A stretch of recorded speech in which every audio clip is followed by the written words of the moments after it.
Hello everyone. Hello everyone. My name is Notepad Anon and I write games for fun. So what are we doing today? Well, we are going to be working on probably the final bit of Project Eros. And what does that mean in general? That means, in general, we're going to be wrapping up a project today, which is always a fun and exciting adventure. And that usually means there's going to be a lot more stuff and I have to get ready for the next one. But alright, so I did also rename Project Eros. I still am referencing it as Project Eros, and I will continue to reference it as such. However, the pitch of the game kind of changed over time, so I ended up changing the actual name of the project to Wolves, Sheep, and Shepherds, Christian role playing. Uh, and y'all, I also added all of the miracles we worked on last time. All of them include all unholy, like 15 pages of goddamn miracles have all been added, and I still have to add a few more that I forgot about. But yeah, everything has been added, pictures included. Everything is nice and pretty. These are actually pretty difficult to actually find all the images for, but everything should be okay. Now, should being the operative word. But where are we now? So if we scroll all the way up, what we have to do is the congregation system and advancement. That's literally it. That is all we have to do. Also, I should ask, do I sound okay? I did change a few settings in OBS. So, does everything sound okay, or am I still a little bit scuffed?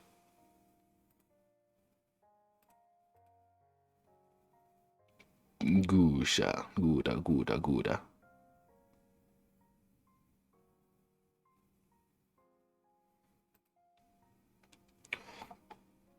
That's what I like to hear. All right.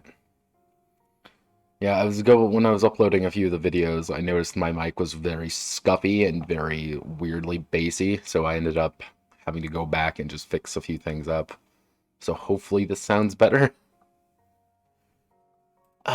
So let's see. What is the congregation system in general? Well, the congregation system I actually have. As you may know this, if I can click on the right thing. Know this kind of chart from previous games, but this is effectively going to be a social networking system, in addition to how the characters actually gain experience points. Effectively, every character, pretty much every Sunday congregation is held. Congregation is split up into two parts, the Midnight Mass and the Day Mass. The Midnight Mass is when all your supernatural people show up, and the Day Mass is when all the regular people show up. For lack of a better word, effectively, you need everyone to show up so you actually get experience points. Because every single supernatural entity or very important mortal entity are all ranked on a 0 to 3 scale, and that's how much experience they come by virtue of coming. Now, you may be wondering, well, why? Pretty much it's just influence, power, and other issues. And these are also going to be the crux of how adventures are actually formed, of how people are effectively uh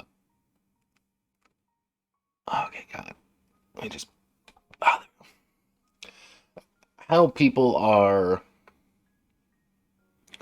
interacting with one another. So already kind of with my example one here, I'm going to zoom on to 150.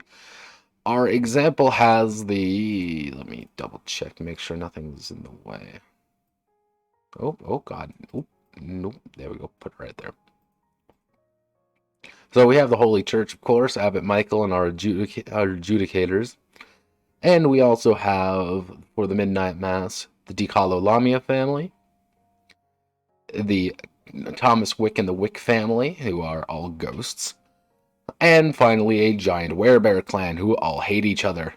So obviously these three entities are going to be somewhat important to the story and people interacting with one another and getting mad at one another and shooting each other. And it's up to you, as the adjudicators, to handle it.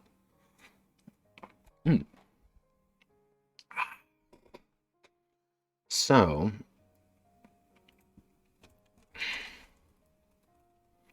The congregation.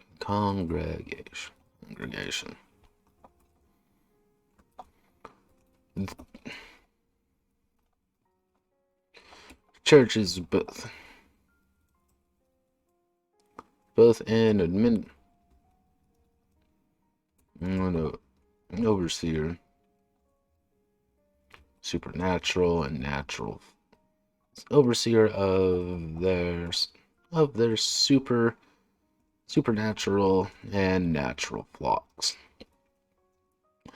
to represent the complex relationships, struggles, and problems of the congregation. Employ the use of the congregation web.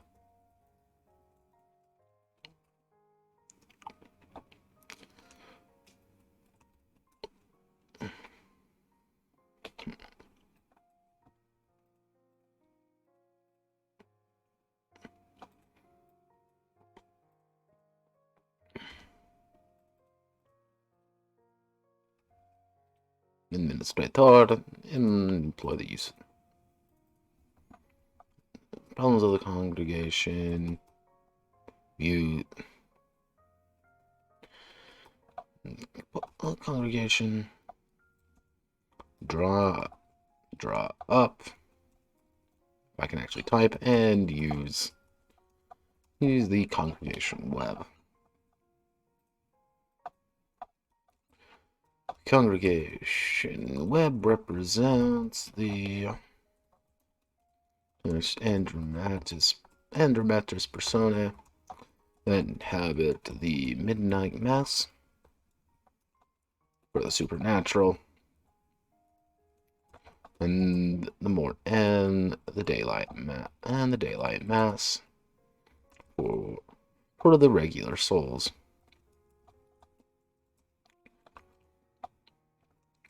Every player will have the opportunity to add to this list, add to this web of intrigue and individuals, adding members of the midnight mass and the daylight mass, adding members of both masses,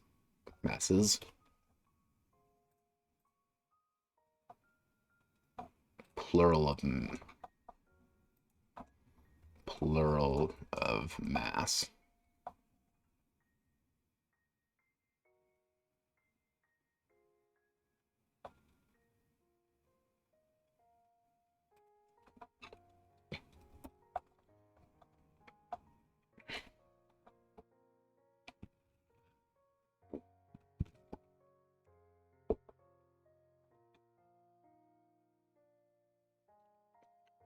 Man, isn't English fun?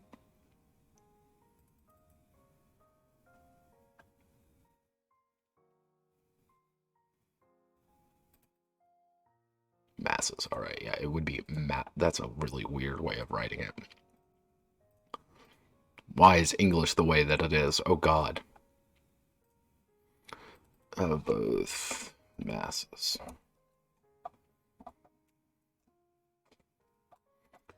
The game master will add their own specific characters to the scramble as well, to ensure some drama, problems, and unifying elements to the group. Each member of the midnight mass, actually what I should say, each member of the midnight mass will be given a rank of 0 to 3, representing their importance and importance and contribution to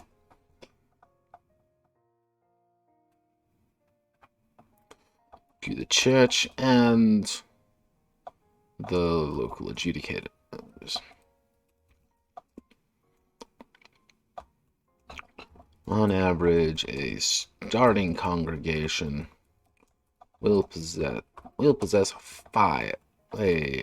a total of five ranks spread among their various their various God, what would attendance of a specific name? No, they do not have it. There are various.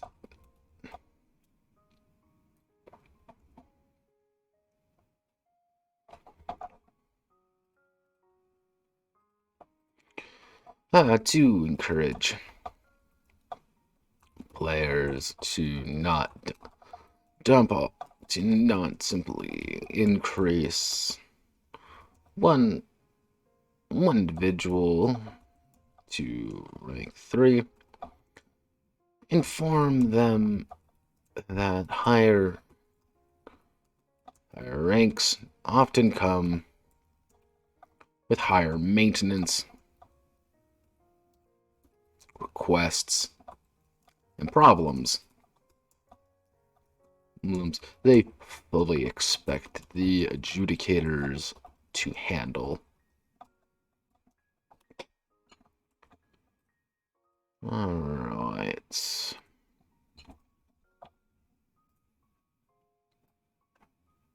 Come on, no, oh god. Google Docs, why are you the way that you are? Specific presenting maintenance individual.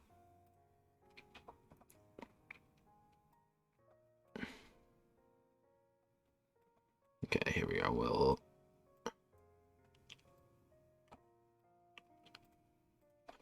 now let's do members of the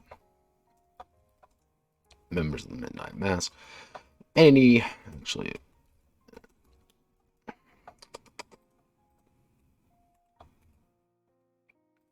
Members of the Midnight Mass. Any and everything supernatural can attend the Midnight Mass.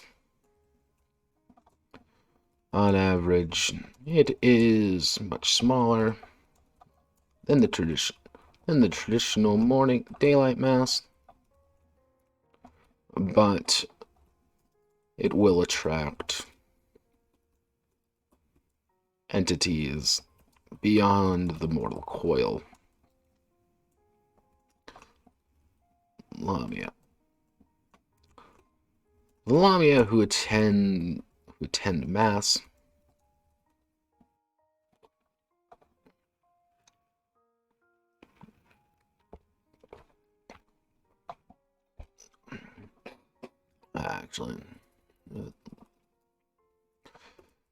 common members of the mass include Lamia Therians, and various ghosts that find themselves wandering about church grounds, seeking refuge or understanding. Other important members of the community, including those who understand the supernatural, mediums, psychics,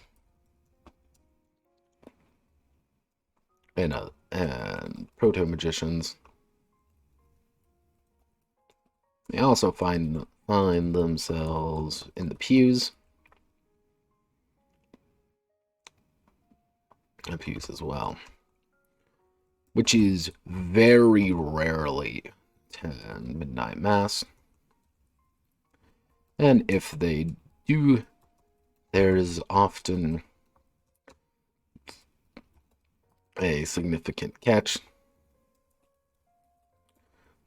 or they have made a strong deal with the local clergy regarding their presence.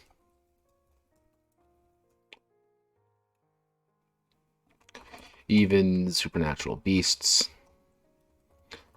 understand the power, whether understand the power of the church and its inhabitants. And while they may not comprehend the concepts of religion, they do understand that making their presence known and not causing a ruckus. Causing a ruckus is a good method to not find themselves prey to the adjudicator's predatory tendencies.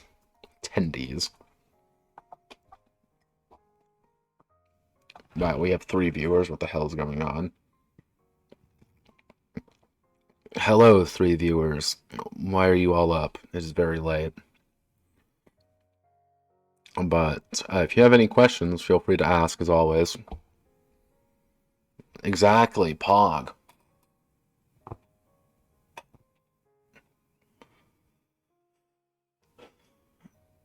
Oh, God. Let me just... Ooh. Oh, God, there's my back crickety cracking. I swear I am not a boomer. Predatory 10 members of the Midnight Man. Ooh. Yeah, I'm gonna move you down here.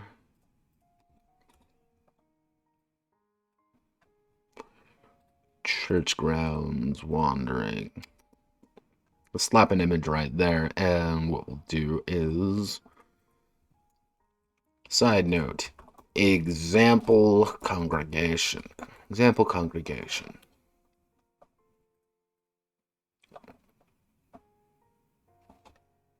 Oh, thank you for following.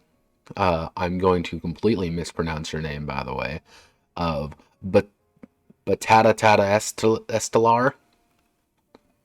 Yes, that's it.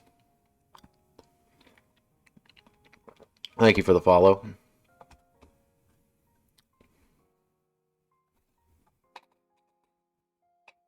I am burger. Unless it's a single, very simple word, me no understando, me no comprehendo. Oh, God. I don't even know if you can hear my back cracking. It's not bad. But let's see, example congregation. Below is the sample congregation quickly created to give understanding to the system.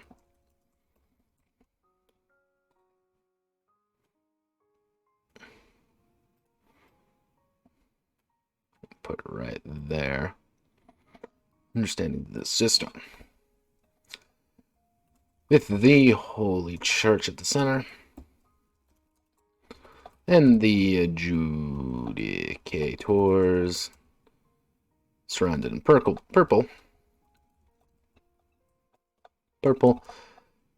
The following are major entities. And we're going to do the Wick family. 2. Thomas Wick. Thomas Wick and company are the oldest members of the Wick family, founders and explorers of the Wick Hill region.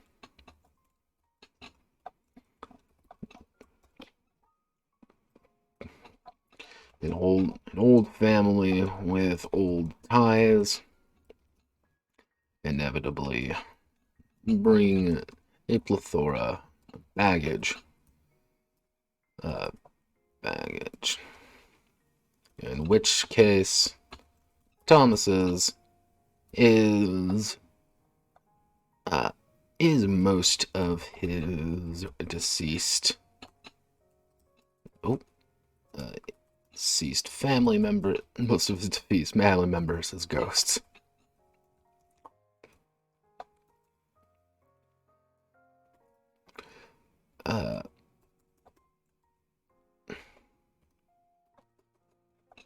The Thorvik brothers,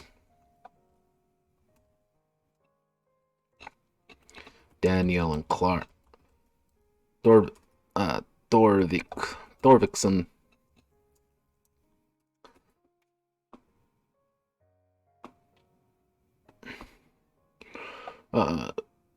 Daniel and Clark Thorvikson are the two twin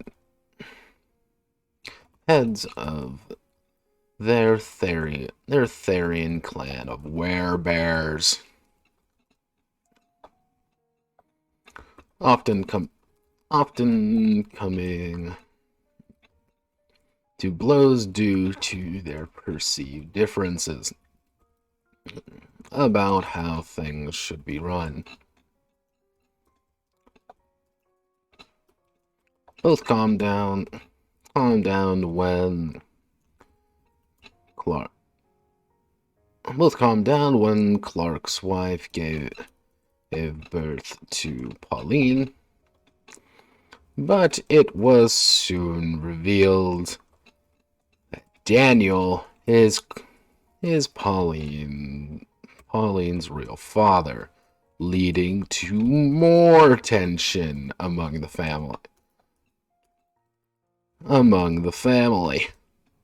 There will be a problem. The DeCarlo family. Oh, someone pings me. Why are people pinging me? Stop that. Stop that now.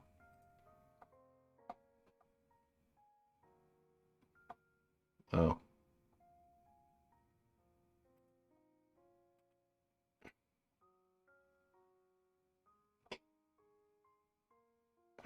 Hey, I'll Portuguese is one of those very complex languages. Me no get Portuguese. The DeCarlo family.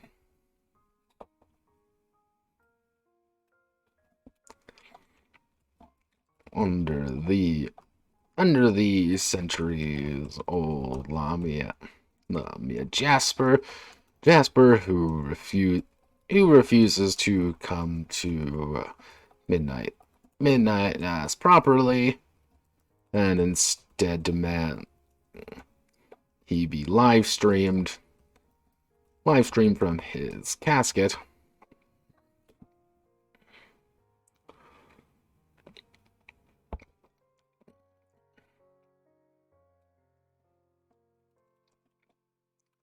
Is a powerful family of Lamia with strong ties to the local New Swansea government. As Jasper may or may not have bankrolled the initial city.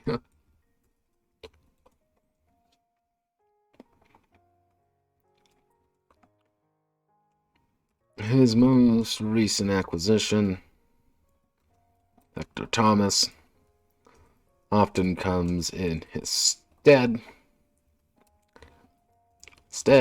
but Hector has divided loyalties. He is among Jasper, as well as, quote, Mama Thomas, who is also a Lamia, of a different bloodline. This is very complicated. very dangerous. Each of these individuals have influence, power, and most importantly, drama to base their problems, issues, and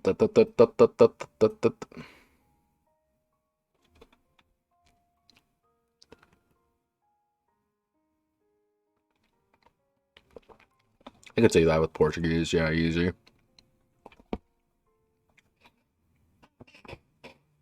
Especially in Brazilian Portuguese, Jersey. We don't want. Even though the thing is, Portuguese is such a language which you could probably talk to someone from Angola pretty well. Not perfectly, but you could, because Angolans speak their own version of Portuguese. With the same kind of concepts baked in. Each individual's power to implement drama to base their problems, issues, and complex relationships on. As the GM have them interact, get mad, get into fights, and force the adjudicators to solve all of the issues. All of them.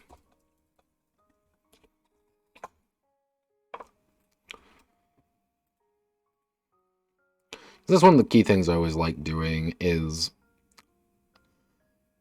because sometimes coming up with like an adventure is really kind of a pain in the ass. I think any aspiring GM has, unfortunately run across a situation where it's like, oh sweet mother of God, sessions in half hour and my entire adventure plan sucks, and just like what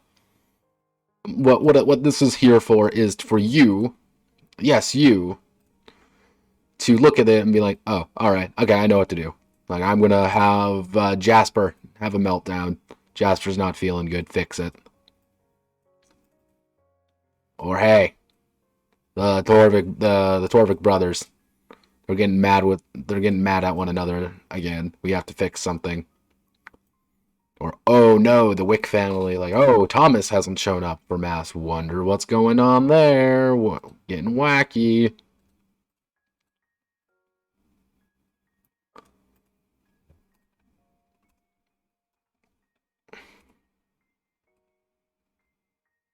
That's one thing about tables on new pages I hate, is that you can't actually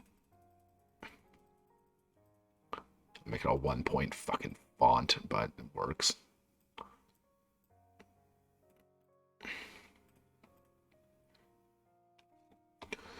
Alright, so let's see. Torvik, Swansea.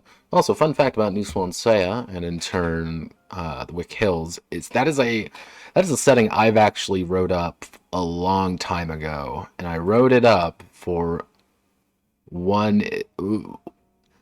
It was actually a thread on TG that had me write it up, and the idea was, how can you do a World of Darkness setting in a rural setting?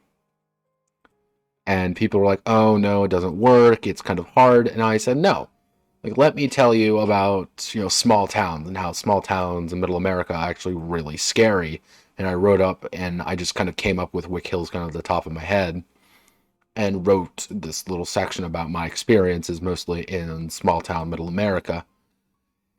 It became its own thing, and I actually wrote about sections of various towns. New Swansea is the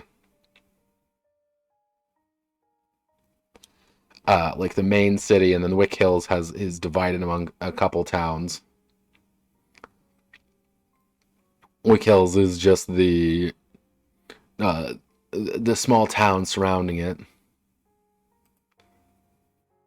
Small towns, I should say, as there are a bunch. Like, and it was just like, what's the size of this town? It's like, oh, it's 15,000 people. And everyone's like, that's not a town. Be like, it is. Welcome to Middle America. Even though this one, New Swansea and Wick Hills, I mostly based them on southern. It was Eastern Oregon, Eastern Washington, with a little bit of North Idaho put in there. You know, if I ever had to insert it there, it would be at like the little triangle location in that area. But I always am very. It's kind of like Springfield from The Simpsons. It's kind of just exists where you need it. All right, so the congregation system is done, in which I now get to.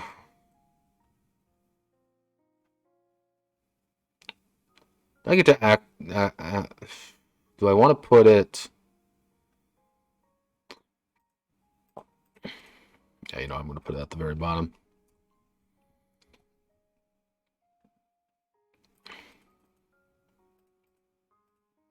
The congregation.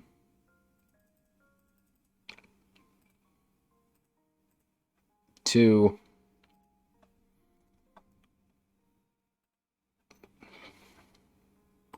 Well, actually, since this is so important to it, what I might do is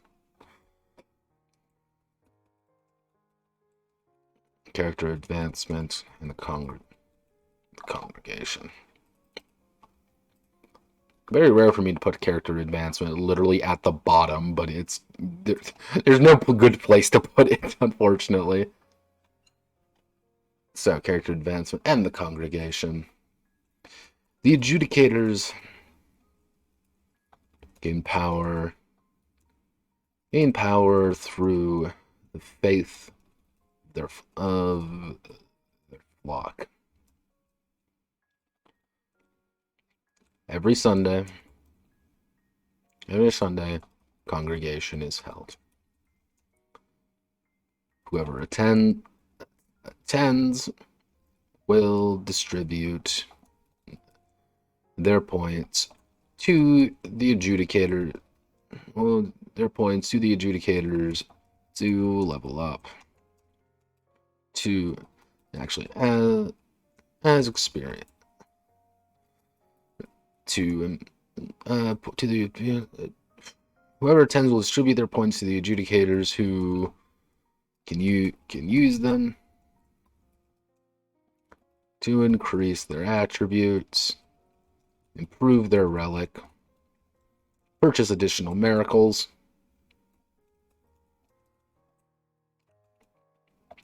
or pay off their EXP deficit. Or pay off their deficit.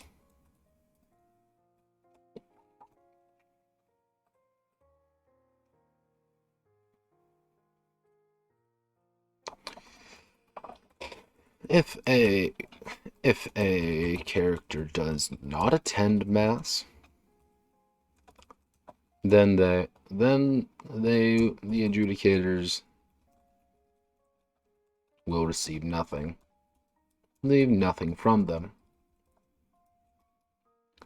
Often prompting a situation, often prompting an investigation into the matter. Characters sometimes will make demands of the church to assist them in their endeavors, or to protect them from their enemies. It's also the church's duty to bring others into the flock. As the characters live out their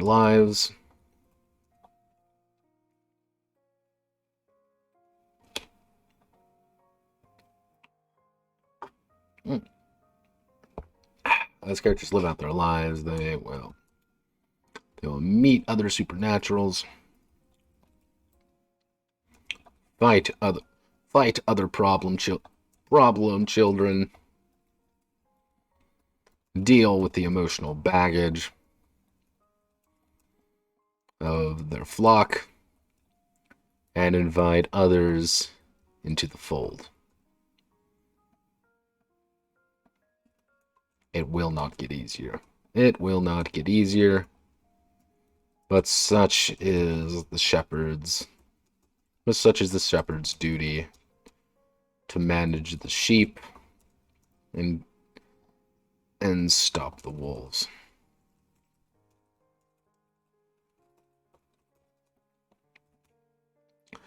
And finally, character advancement. Da-da-da-da-da-da. Alright, so if we go through literally everything,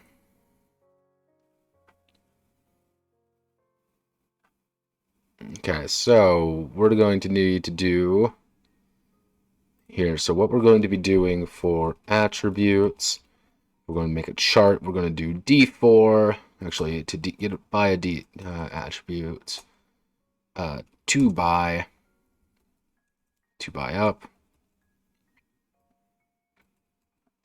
Technically, it can be low as D6. So let me check. What's the golems at? Or D4. Okay. D4, D6. It's going to cost 2 experience. D8 is going to cost 4. D10 is going to cost 6. D12 is going to cost 8. And D20 is going to cost 10.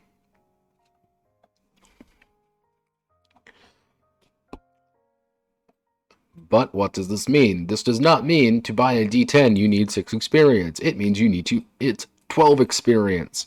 2 plus 10, 12. Or you want to buy, if you have a D6 and you want to go up to D12, you need to dump in 8 experience. If you have a D20 and you have a D8 and want to go to D20, you must dump 10 experience. This is how much it costs to increase those attributes. So 2, 4, 6, 8, that should work to get, so from go to D4 to D20, you're going to need 6, 12, 20, you're going to need 30 EXP right off the bat. Like, that's just what you need. So for skills we can make just a blanket, we'll call it 3 EXP. Actually, rank 1, rank 2, rank 3, we'll make it a 2, 4, 6, so that'd be rank 0 to 3 will be 12 EXP.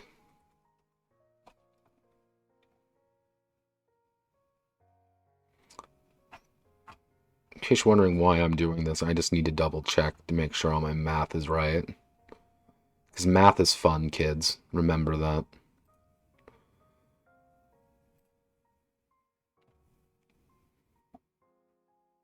Okay, so for relics. So actually, relic blessing. We'll make that just a flat 10 XP.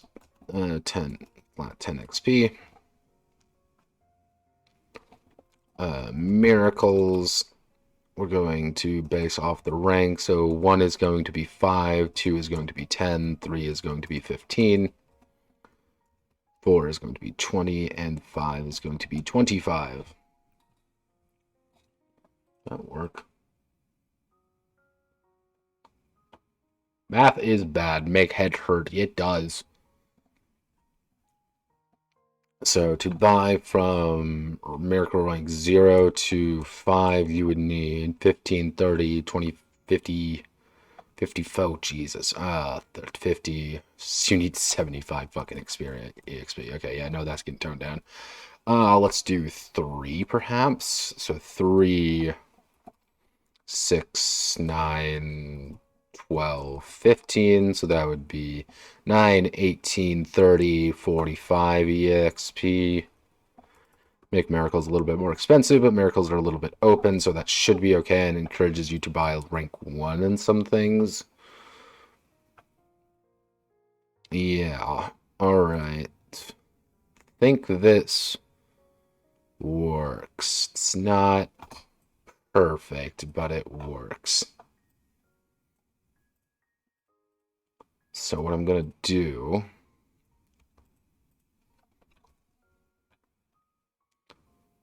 Pay off their deficit. Yes, because some characters will have an XP deficit that they will need to actually pay off.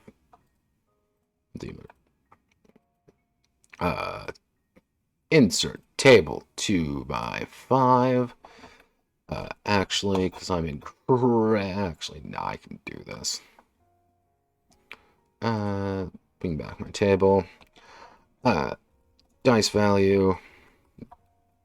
Dice value at experience cost.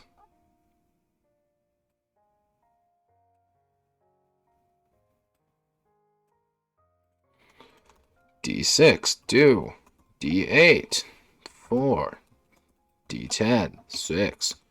D12, 8. D20, 10.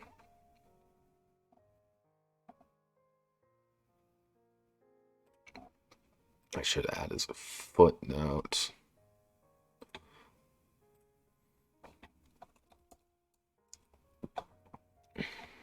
It's a cumulative amount. So this is a total amount per level. So to buy D6 to buy D4 to D6, it costs 2. To buy D4 to D8, it is 6.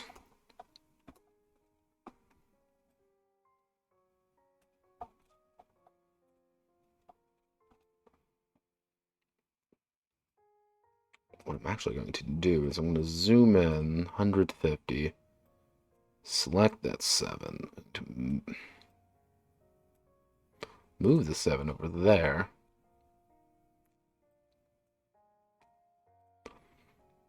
Actually, I'm going to put in another footnote.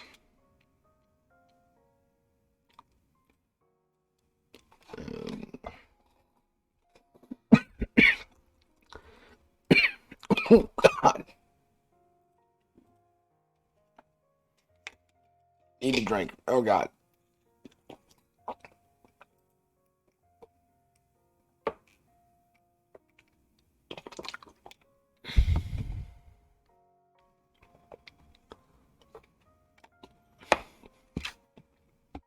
Oh, God.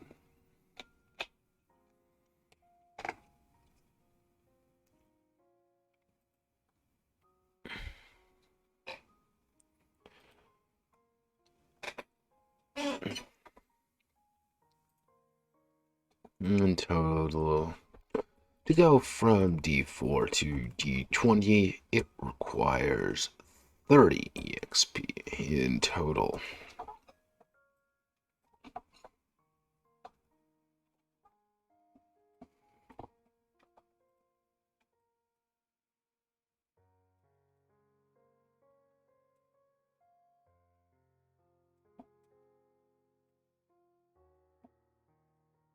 There we go.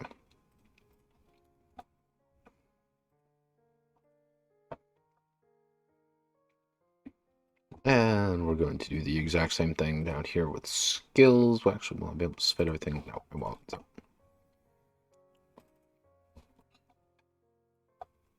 Skill value. 1, 2, 3, 2, 4, 6.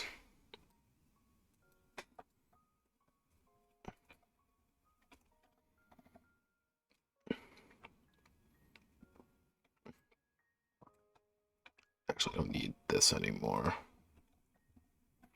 Experience constant total to go from 0 skill to rank 3 is a total of 12 EXP.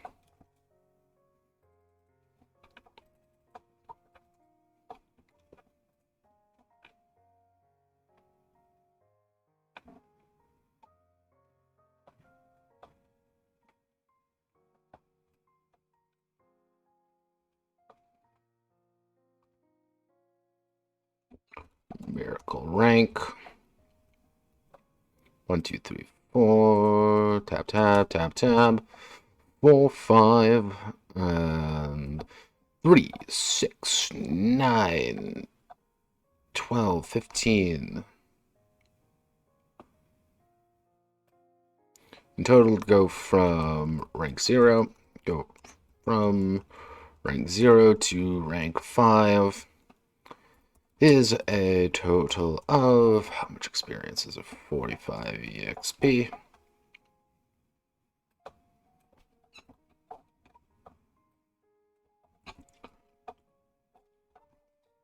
And since we're keeping with the trend, what we're going to do is relic blessing. Relic blessings. +1. +2. +3. +4. +5. And we're going to make that 369 again.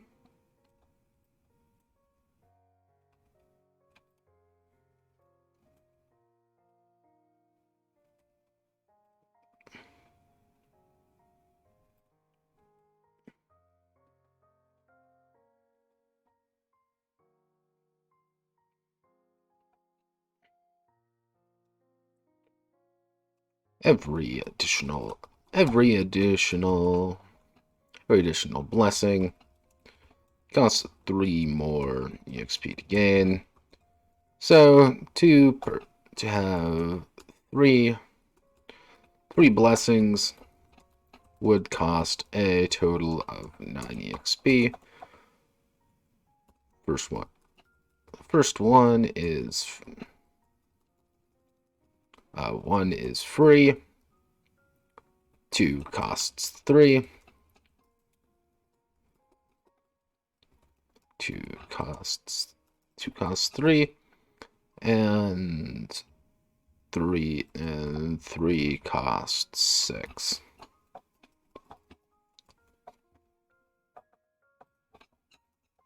One is free, 2 costs 3, 3 costs 6, for a total of 9 EXP. Cool. Slap a big picture right there, make it all pretty like. Alright. Now comes the absolute moment of truth, which I'm not going to do on stream, because that's just going to be a lot of me poking numbers.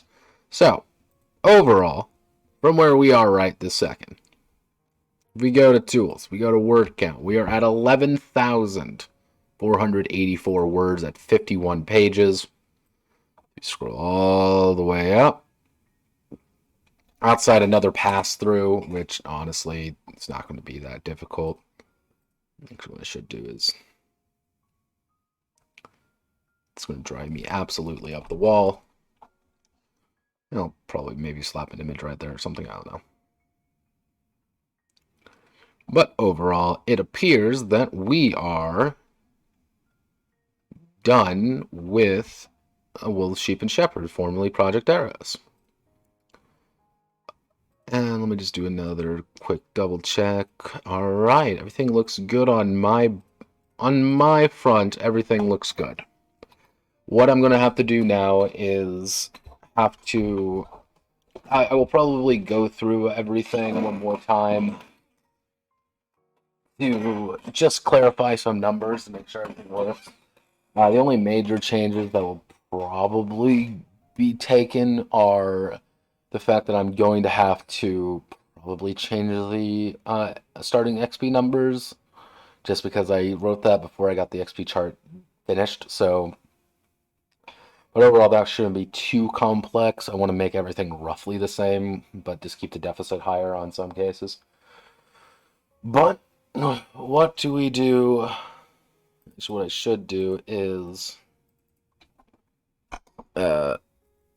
works.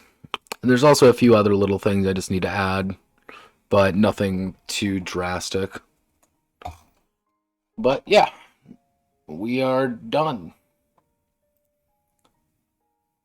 And with things being done, we get to ask ourselves, what's next? So, if we go all the way back out here, goodbye Project Eros, and we go to things Notepad Anon wants to do.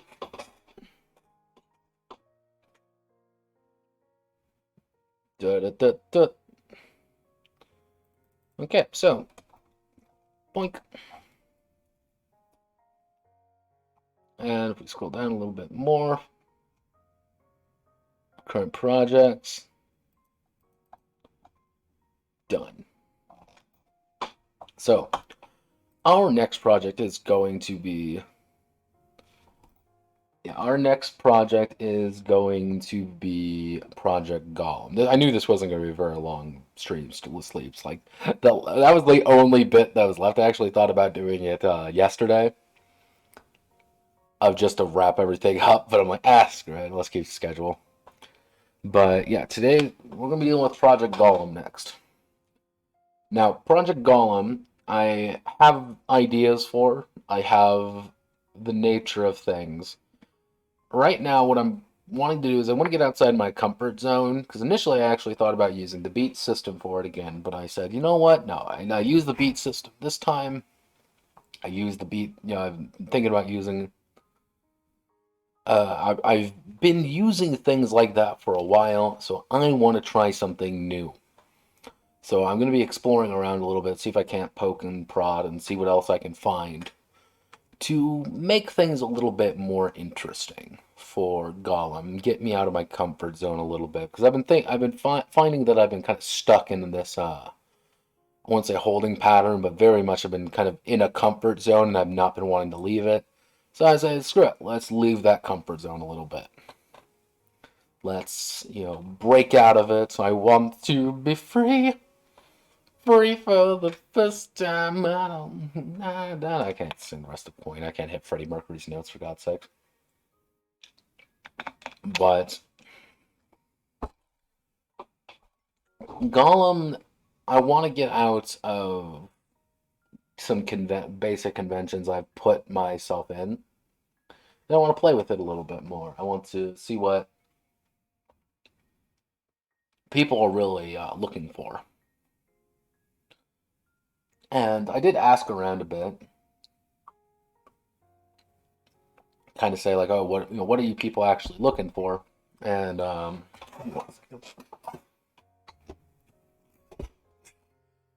because I am a true all-American hero. I should actually make you go away. Hello, Fortune, my old friend. Give me Mecha Monday.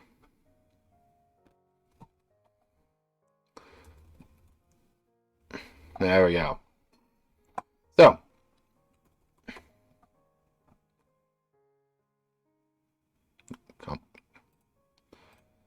I did ask everyone, hey, what's everyone looking for, and how can I do it? So, let's see. My basic idea is down. Everyone kind of selected this. I was kind of debating on how big to make these, because initially I was thinking of Gundam size, maybe around 18 meters, but I could go as small as Vodum size, around 4 meters. Now, after asking around, people went around and mostly asked for Dunbines, which was about 10 to 6 meters, which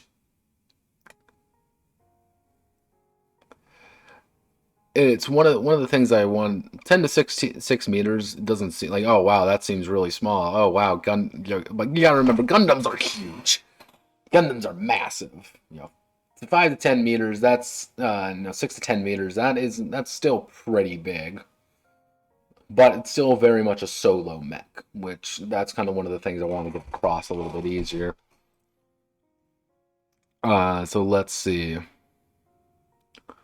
Bit of size and then I wanted to ask, is there anything odd people wanted to see? Is there anything people wanted me to poke with, mechanically speaking? But obviously no one actually dealt with that mechanically. Except one person asked for different versions of things. Hey, I want different materials to build my super cool mech out of. And that got my noggin jogging a little bit. And I decided on the mechs are going to be made of various metals, obviously. And there's also going to be some weirder ones, such as ones made of living wood. And Since we're going full Arthurian in this, the Saxons are going to be show up, but I'm going to have to call them not Saxons. And Saxons are just going to convert their giant boats into robots. Why? Because I can. That's why. Because I have no sense of right or wrong. Outside of that, it's... What's some other... Oh yeah, I also answered a lot of good size, not too big, not too small. One of the other things I was going to have to deal with is the fact that the... How do I word this? The family the player is part of, the family they're building, the actual dedicated passing down of the legacy, the family name is not the main character. It's not their main character. The golem itself is the main character, and how it changes, who gets a hold of it, and how the people interact with this mech of theirs, and how it grows and develops from the first time it's used to that glorious final death that it witnesses on its hunt for the Holy Grail. That's going to be I think one of the hardest part about this game is going to be getting that across. Making the mech feel like the main character, even though it's not going to talk, it's not going to have a personality, but its personality is going to have to be baked into every single aspect of the mech itself. And I'm going to have to beat out the word mech with it and refer to it as a golem, because that's effectively what the pitch is going to be, is that they're all walking golems. But overall, things are looking pretty good there. I will probably begin development sometime next week. I might do a pre-stream after. I might do a probably what'll occur. Let's see, today was Saturday. I'll probably do a pre-stream either on Monday or Tuesday, depending on how I'm feeling. Probably Tuesday, not gonna lie. And from there, we'll see where we are. If things go according to plan, awesome. We can actually, chug along on Golem. However, if I can't really find what I'm looking for, I might take a little bit more time from that pre-stream to find what I'm looking for. But Golem is going to be next. Yeah, Project Golem, Giant Smashy Robot Knights is going to be happening, and there's nothing anyone can do to stop me at this point. After Golem's done, I will probably open the polls up again to see what the next project's going to be looking like. If the numbers follow current trends, we'll most likely be looking at either Project Speed or one of these two, because these actually found some purchase in there. We had a few people for the NTU, but not... It was kind of very much, it was people were in Golem and Summoner. Those two were the big ones. Golem's going to be probably...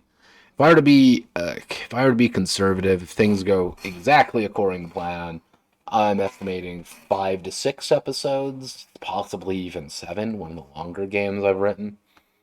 If things decidedly do not go right, and things get bogged down, it could be upwards of 10 even. I'm not going to lie, it could be about 10 episodes, because it's just going to be me having to go through and meticulously do exactly what I want to do. Because it's up here, it's up in my noggin. I can see... Yeah, goodbye, sleep. I can see what I want to do. I know how to do it. It's just doing it. But, with that, I hope you all have a wonderful rest of your night. Godspeed, good luck. I'll catch you all on the flip side. Keep an eye out for any time I do. I'll stream. And I will see you later.